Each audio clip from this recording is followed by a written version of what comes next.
magulang ay kailangan sa mga batang manonood.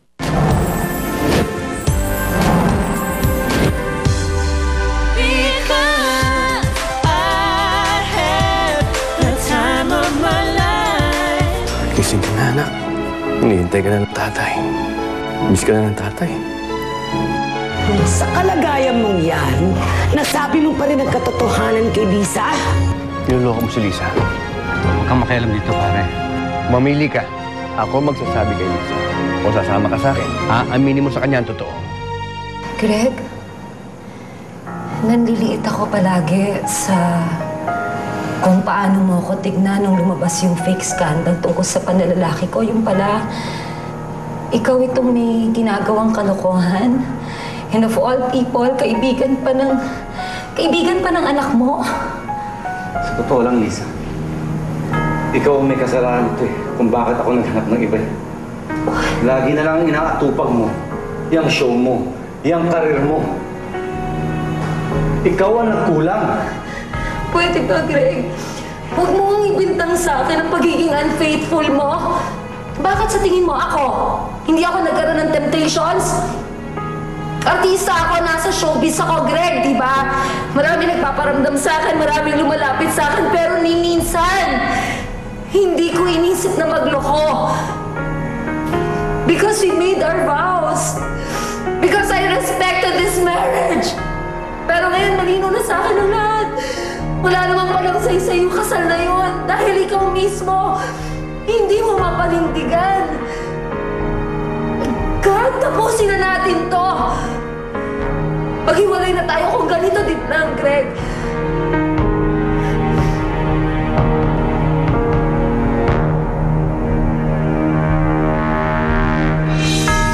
Sige! Subukan mo ngayon lumaban. Kawawa ka naman, Douglas. Hindi ka naman makasigaw ngayon para humingi ng tulong. Pues, tapusin na natin ang paghihirap mo. Paalam, kaibigang inuto.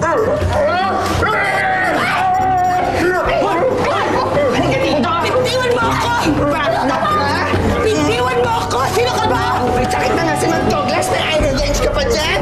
Pintiwan mo ako! Pintiwan! Pintiwan mo ako, sabi! Ay, nako!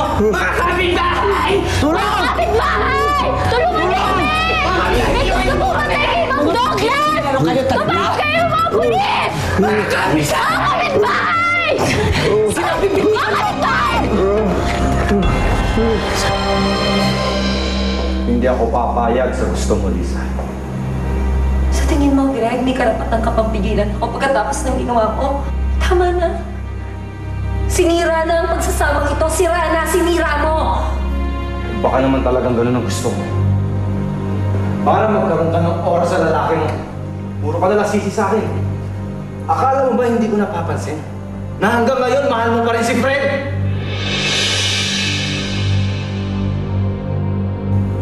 Mom? Dad?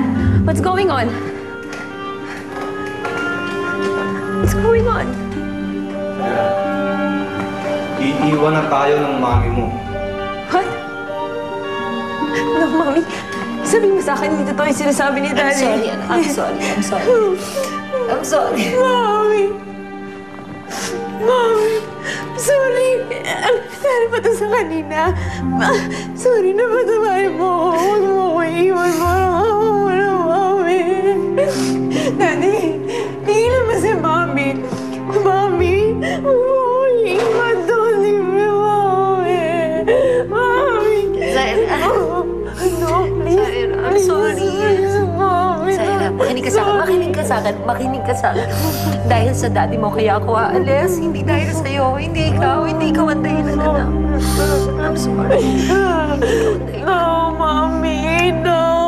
I'm sorry, Zaira. Mommy, Daddy, bigyan naman ka na pag ginawa mo, Daddy. Mommy! Mommy! Mommy! Mommy! Lisa, I'm sorry sa ganito paano mo pa nalaman. Nay, saan ako tayo pupunta? Anak, siguro mag-check-in na lang muna tayo sa hotel tonight. We'll figure out something by tomorrow. Pasensya ka na kung bigla-bigla yung desisyon ko, anak. Hindi ko lang talaga kaya mag-stay pa dito. Nay, okay lang ho. Naiintindihan ko po kayo. Bakit maghanap pa kayo ng hotel? Hindi na lang sa bahay, maraming kwarto ron. Nay, doon na lang tayo. Para naman sama-sama tayo. Gusto ko lang naman na doon kayo sa bahay dahil alam kong safe kayo pagka doon kayo. Salamat, Fred.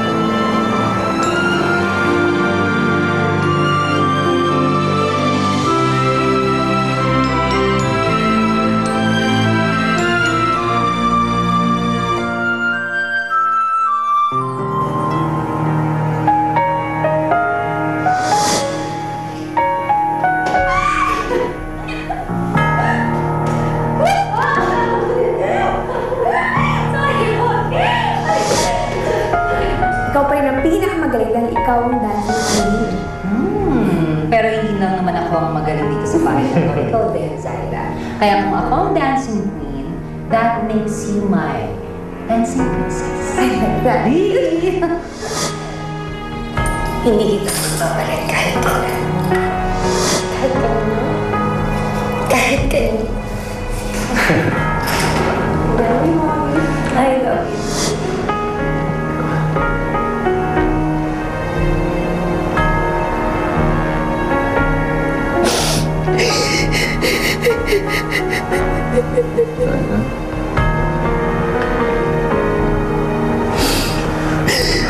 I'm so sorry.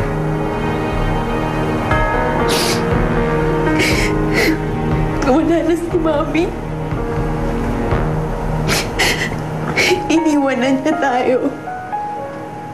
Wala na akong Mami. Walang siyang Shane yun. Sigurado ako nga. Nagtatatalo siya sa tuwa ngayon dahil naagaw niya si Mami sa akin. Sai,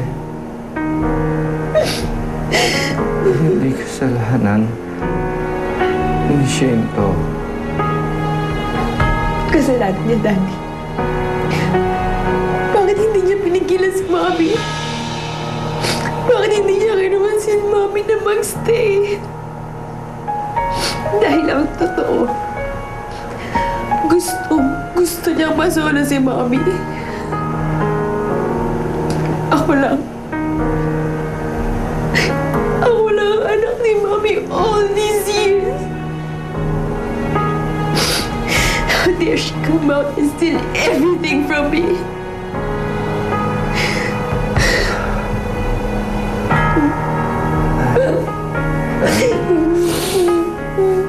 Magiging maayos din ang lahat. Ha?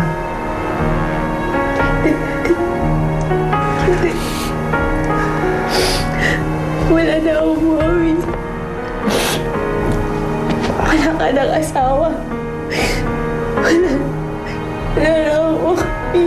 Wala na Daddy.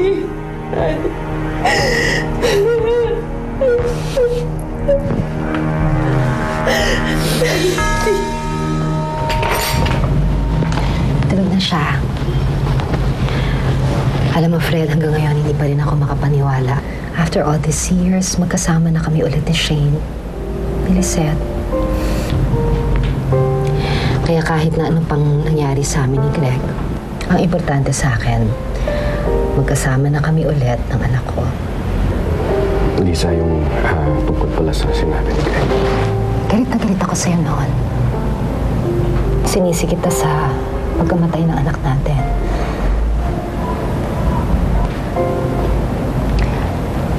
Pero nung magkasama tayo ulit, Fred, na-realize ko na pareho lang tayo nagkamali.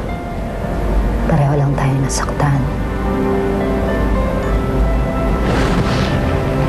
I did my best para maging isang mabuting asawa kay Greg. Pero tama siya. Hindi ko siya minahal katulad ng pagmamahal ko sa'yo. Kaya hindi ko rin siya masisisi kung humanap siya ng iba.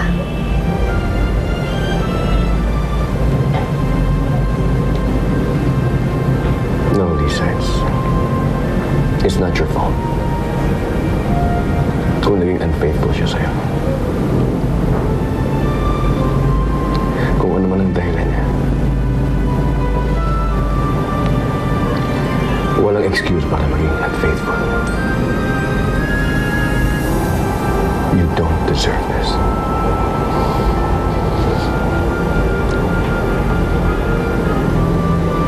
At gusto ko rin sabihin sa'yo na ako man wala rin minahal. Nang katulad ng pagmamahal ko sa'yo.